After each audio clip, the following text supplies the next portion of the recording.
which big three would you rather have, the Nets or the Bucks? I would easily rather have the Bucks big three. Now, let me clarify this. I would rather have the Bucks three best players.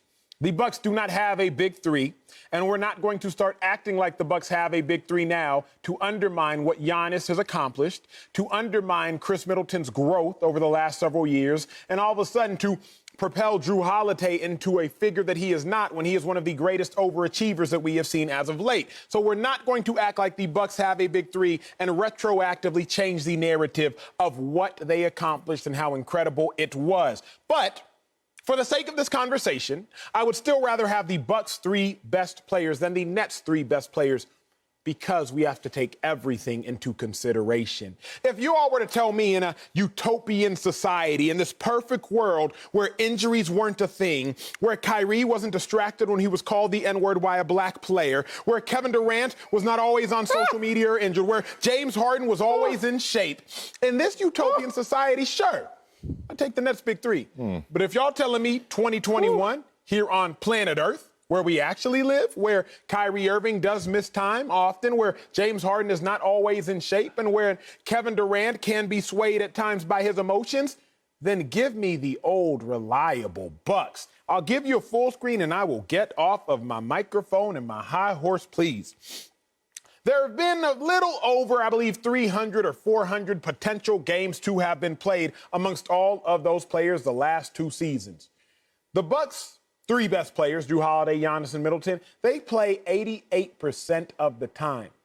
The Nets' big three, they only play 54% of the time. The last thing I will tell you is this. The Nets' big three played a cumulative, collective, 14 games together this season. The Bucks' three best players played 14 games together in the playoffs en route to winning an NBA championship. Here ends the lesson. Wow. This is either going to be a sweep or it's not going to be a fair fight. But it's only going to be one or the other because, thank you, Emmy. The truth is, there really isn't a big three in either or with either of these teams. There is not a big three with the Bucks for all the reasons that Emmy noted. And there's not a big three with the Brooklyn Nets either. It's really a 2+1. Okay, let's be realistic about that. And for the Bucks, I would not call them a big three. I would call them a perfect triangle. Because you have your point guard and your playmaker, you have your wing player and your scorer, and you have your post player, forward, rim protector, whatever you want to call Giannis. But you have a perfect balance and complement among those three. There's no redundancy, as opposed to, say, the Nets, who have a post player who's never in the post. They have two guys that are scoring point guards, and they don't have anybody who is a lockdown defender at the other end. Meanwhile, with the Bucks, I have two guys who are all-team first defense, and a third guy who was given the responsibility of covering Kevin Durant in that series because he is also an accomplished defensive player, top 20 at least twice among defensive win shares, has received votes for all defense. So if you're asking me between the two, I could say that the Nets are more talented. There was never a question about the Nets and whether they were talented, but it was a matter of whether they fit. And they haven't proved that yet because they haven't played together yet. Meanwhile, the Bucks was never a question about fit. It was a matter of whether they were good enough. And those rings that they're going to put on their fingers next fall are all the proof you need that they are good enough. Oh, man. I need to see Acho, too. I know. Take a deep breath, Marcellus, because you got work to do. You got a lot of work to do if I know where you're going. You already know where I'm going. I'm going where the rest of the world is going. We're taking the Brooklyn Nets. What the hell is wrong with y'all? This is hot takey. This is why I don't like sports media at times. When I just hear something that is just so absurd, so crazy that it just makes me want to leave the barbershop. Like, dog, he's like, hey, I'm not finished cutting your hair. I'm like, no, I get it done somewhere else. I can't hear this ignorance. And this is pure ignorance. And let me just give it to you simply. What are you doing in a barbershop these days? I hate to interrupt. Hey, this is optional. This ain't by nature. This is me choosing to look this cute. All right, here we go. Number one, I want to go to Acho's Utopia because he's telling me, well, if you tell me that we wouldn't have any injury concerns and N-word concerns, I love you, and they were all in shape, and all I would do is counter by saying, well, I'm just going to take the group that is better, not the sorrier one. The sorrier of these three in terms of talent is obviously the Milwaukee Bucks. How do I know that? Because you guys told me that. When you mention the big three in Brooklyn, you say KD, Harden, and Kyrie. You notice that? Either it's initials, acronyms, or just one word. Acho Emmy over there knows what I'm talking about, that superstar status. But when you mention the big three in Milwaukee, guess what you say? Giannis, because he's one of them. And then you say Khris Middleton and Jrue Holiday. Oh, but that's not even a strong argument. Here's a strong argument. In sickness, health, poverty, and wealth, you got to take the Brooklyn Nets because they were up in a series against your big three, 2-0. And it was only 1 1/3 of them. It wasn't even all 3 of them. It wasn't even all 2 of them. It was 1 1/3. I don't know what 2/3 of Harden left him, but he was there limping along with KD. Now, let's be real about this. I need to see Acho. I need to see the hair that needs the haircut. It's coming. I know it's coming. Every Wednesday. Okay, in that barbershop. I know when it's coming. Here we go, guys. We all going to Venice Beach. Hey, Slick, I want you to bring them yellow chucks you wore in the 8th grade. Remember you were talking about that? Okay, we sitting there. It's all 6 of those dudes walking up, looking fresh. Got their managers with them, their business managers, their agents, their PR team, all 6 of them. They sit down. And I know your guys will. Damn right, because they superstars. So here we go. We're all sitting there, and it's time to draft. First pick is KD. Let's stop playing. Second pick is Harden. Let's stop playing. Third pick, it gets quiet. Is it going to be Giannis? Or is it going to be Kyrie? Depends on what you want. But the point is, even if you're drafting and you're drafting with your mindset, ain't no way that 3 of the first 4 players aren't on the Brooklyn Nets. Case dismissed. The big 3 is in Brooklyn. Here is the problem with Cell's logic, America. Slick, you already know it, so I ain't got to talk to you. I'm talking to them. Talking talent. Marcellus Wiley wants to ignore the negative traits and attributes and characteristics that make up an individual and only pay attention to the positives. You move to California, the weather is amazing, but I'm not going to ignore the fact that there are earthquakes. You go to Nigeria, the greenery is beautiful, but I'm not going to ignore the fact that there's immense poverty. Teslas run incredibly well, but you can't ignore the fact that they're only supposed to be built once. You get into an accident, there is a big issue with a Tesla. Right. I'm not going to ignore realities of a situation and only focus on the positives. If I were to only focus on the positives, yes, I would take the Nets. But the problem is, I cannot ignore the earthquakes, the immense poverty, or the fact that they're only meant to be built once. Because the Nets, they miss too much time. So give me the players that are going to be present. Give me the players that are actually going to play. And I'm also not taking James Harden over Giannis, but I won't get distracted by that. I think the viewer can understand that Giannis is a better player. But would you take Harden. 3 Nets over the first 4 picks or 3 Nets, correct? Yes, I would probably take the first 4 picks as 3 Nets. That's the best. But they're not present. You know the race. You know the story of the tortoise and the hare. You just want the guy that's going to get out first.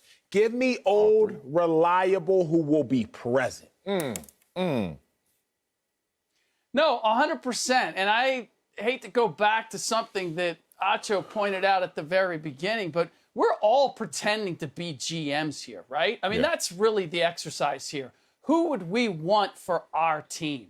And if I'm the GM, do I want the 3 guys who left their last teams under a cloud of controversy and with bad feelings, and one whom I don't know when he's going to ghost me, I just know that at some point he is, or one who can't keep to a diet, or another one who loves Twitter beasts, versus 3 guys who have demonstrated that they are humble, hungry, and no maintenance. And for all the talk about who we're going to take to the courts and who we're going to play pickup with as far as talent is concerned, yeah, first of all, the question of whether you would pick Giannis or Kyrie as the number third is the tell-all, Marcellus, that you are biased to the nth degree. Biased? There would never be a debate there. Most I will skilled player give you ever, KD maybe? first, KD? but after that, it's Giannis Antetokounmpo Okay.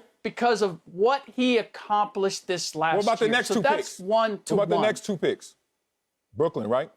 I would go Harden, Jrue Holiday. Or actually, again, it would be a debate because this is what it comes back to. Kyrie Irving? Yes, I am. Oh, yes, I am. Did you see what Jrue Holiday did for Team USA?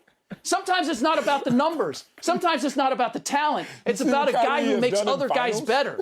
Have you seen Kyrie in the Jrue finals? Holiday makes other guys better. Well, Kyrie's just better. I don't need you to make other guys better. Just be better. Benefits from other guys. The one thing that holds Kyrie Irving's resume up there is the fact that he won a ring with the Cleveland Cavaliers, and he also happened to be with LeBron James. Since then, the numbers look good.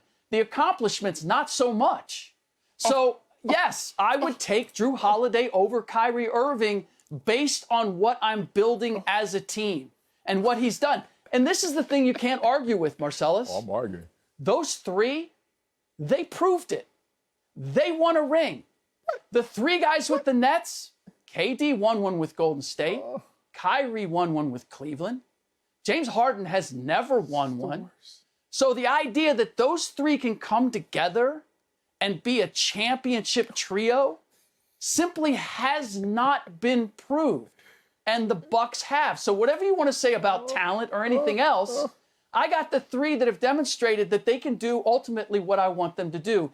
And the other three have yet to do that. Thank God that Kevin Durant had that big toe, or we were having a different conversation. Acho, you can't keep giving me the negative example of context matters and I only want to focus in on injury and being present. How about just being better? Like, the negatives for the Brooklyn Nets is just they get hurt. And then y'all can talk about some other issues why they're not present.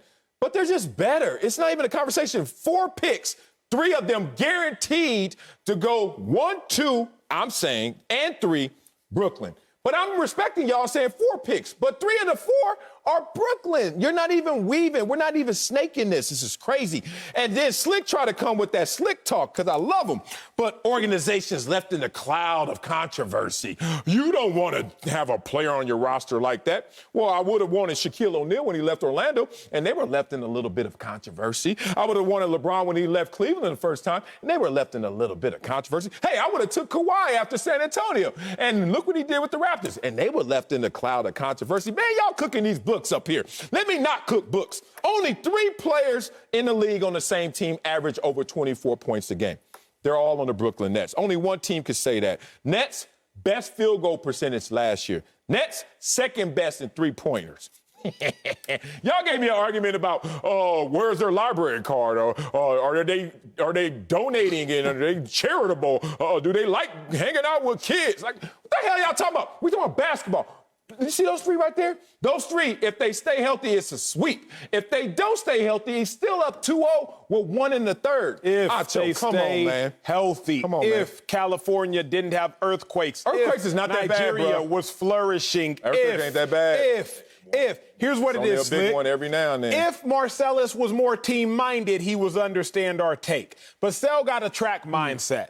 And Sel is like, just give me the best individuals and thinks that will correlate to the best team. What we know, Sel, and what we just recently have seen is the best individuals do not always correlate to the best team. But what do the individuals contribute to the team? I understand your train of thought. Didn't they just play each other? And when, look, they weren't even healthy from hello. And they still were up 2-0. But Acho's making a great point. How is that? That's not a great point. Acho's making a great point. How? The Toronto Raptors, talent-wise, were they better than the Golden State Warriors? No, sir. The Dallas Mavericks, when they beat the Miami Heat in the Big 3, were they more talented? No, sir. Than the Miami Heat? Keep on, Sick. I mean, I could go when you put Steve Nash and Dwight Howard and Pau Gasol together, and Kobe Bryant. Yeah. What? Didn't you have a ton of talent? Did anything happen? I get it. There, so you guys are designing teams where you want a team that's not as good, but we're going to stay healthy and we're going to beat the other team because they're going to get hurt. That's how y'all want to draw y'all teams. Okay, that's cool. I love to play y'all. I love to play y'all. Well, y'all did. I don't want just talent. I want talent that works together. Oh, yeah, we got a dynasty coming. It's coming. It's right in front of you.